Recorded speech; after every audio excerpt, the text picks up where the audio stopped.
Festival international d'histoire d'Aného, édition 4. Les activités se sont poursuivies aujourd'hui avec un colloque scientifique sur le thème diversité, thématique au cœur du FIHA. Cette année, au cours de cette rencontre intellectuelle au siège de la mairie Aného, les participants ont exploré les différentes dimensions de la diversité et leurs impacts sur le développement de la société. Ce colloque est organisé en collaboration avec l'Université de Lomé. Professeur Akorayo Adam, enseignant-chercheur à l'Université de Lomé, panéliste, une interview, Régis Atugbevi-Somado. Nous avons parlé de la diversité à travers son essence même et ce que la diversité peut apporter à une communauté.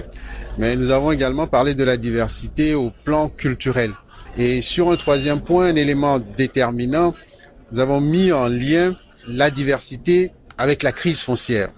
Et l'on a très rapidement compris que la crise foncière peut avoir comme cause la crise de la diversité, mais peut être également la conséquence de la crise des diversités notamment. Le FIHA, c'est d'abord un bel espace d'échange.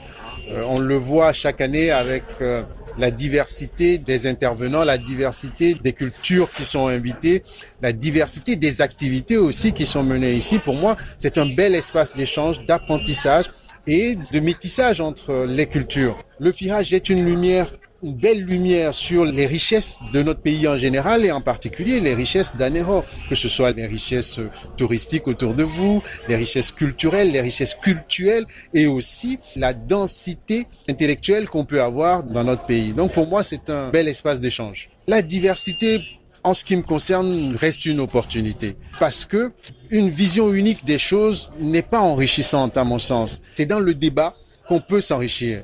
Alors donner l'opportunité à divers points de vue de se retrouver, d'échanger, de débattre ne peut permettre que l'éclosion de nouvelles idées, une source d'enrichissement. Professeur Akoda Ayewadan, enseignant-chercheur à l'Université de Lomé. Protection des données à caractère personnel, l'installation des caméras et de surveillance est soumise à une déclaration au Togo. Toutes les caméras de surveillance, qu'elles soient publiques, privées ou personnelles, doivent être déclarées à l'instance de protection des données à caractère personnel. C'est selon la loi de 2019 sur la protection des données.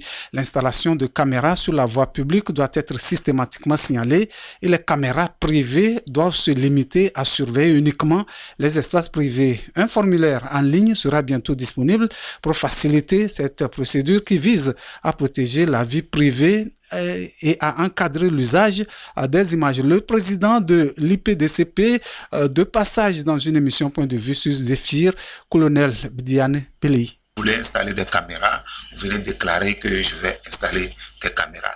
Et on vous fait obligation d'afficher un pictogramme.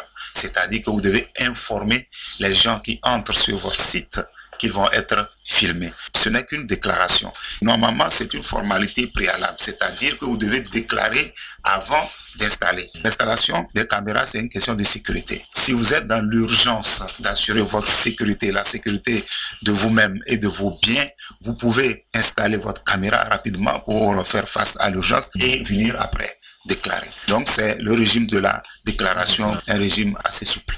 Lorsque vous installez des caméras dans votre domicile, à l'intérieur de votre maison, ce n'est pas obligatoire, c'est facultatif. C'est votre espace privé.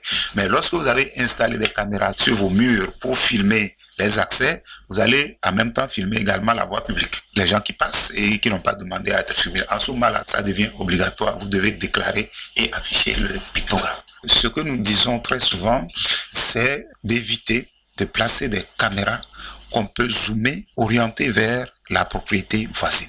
Le voisin peut porter plainte et nous venons en ce moment pour contrôler, pour voir la disposition de la caméra. Si elle viole effectivement l'intimité du voisin, vous serez sanctionné. Donc il y aura des contrôles. Mais il faut aller étape par étape. Première phase, sensibilisation. On se donne peut-être 6 mois et puis après on va commencer par faire les contrôles. Le journal sur Zéphyr. Droit de diffusion de la Coupe d'Afrique des Nations Maroc 2025, le groupe New World TV, détenteur des droits de diffusion en télévision, clarifie les modalités de diffusion de la compétition, les droits associés et les obligations contractuelles des partenaires audiovisuels. En partenariat avec la Confédération africaine de football, il organise un séminaire à Lomé à l'endroit des diffuseurs publics et privés en accès gratuit d'Afrique subsaharienne. La rencontre a démarré ce vendredi et prend fin demain. Les précisions avec le conseiller juridique et porte-parole du groupe New World TV, interrogé par Reine Agbomeji, Maître Louis Biao. Ce séminaire est organisé pour permettre aux chaînes en diffusion en clair d'être formées sur les obligations d'exploitation qu'elles ont à travers le partenariat qu'elles ont signé avec New World TV. Il s'agit ici de leur rappeler les règles de la retransmission en direct, de l'exploitation commerciale et de l'exploitation marketing, le respect des règles juridiques de la CAF et ainsi leur permettre aussi de préparer concrètement l'arrivée au Maroc en décembre prochain, notamment les accréditations, les facilités qui ont été arrangées par New World TV afin d'apporter au public africain le meilleur du football africain. New World TV est détentrice des droits de la CAF pour ces événements 2023 à 2025, y compris la CAN 2025. Et donc,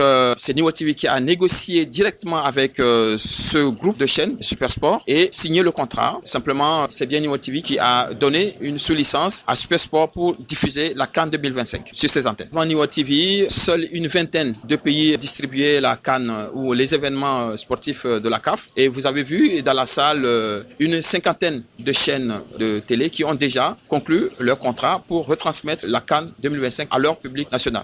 Le conseiller juridique et porte-parole du groupe New World TV, Maître Louis Biao, le chef département marketing de la télévision camerounaise CRT TV, apprécie cette initiative de New World TV d'avoir des droits de diffusion pour les pays africains. Yannick Ebene. Nous avons déjà été là pour la Coupe d'Afrique qui s'est jouée en Côte d'Ivoire, pour la Coupe du Monde qui s'est jouée au Qatar. Et une fois de plus, on se retrouve là pour la Coupe d'Afrique qui va se jouer au Maroc. Très belle opportunité pour les pays africains d'avoir aujourd'hui une plateforme où on se réunit et on parle d'une même voix de ce qui nous concerne. C'est-à-dire d'avoir un partenaire comme New World qui va prendre les droits et qui dit aux Africains, je vous apporte ces droits sur un plateau.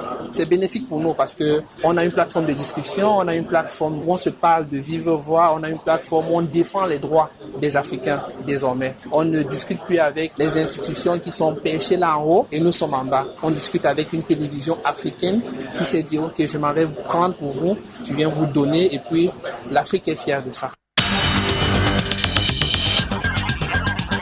Le rappel des titres de cette édition, les professionnels de l'optique lunetterie désormais sous le régime de l'assurance maladie universelle. Leur association a signé une convention ce vendredi avec les organismes qui gèrent la MU.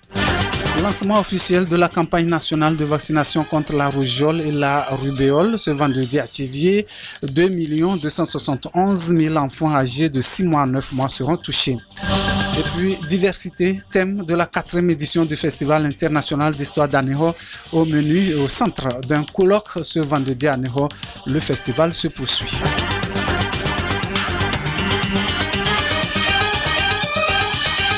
Zéphyr Soir de ce vendredi s'achève ici. Merci d'avoir suivi les informations sur Zéphyr. Mise en onde, David Ahebla. Je signe Mathieu Mozo. Bon début de week-end à toutes et à tous.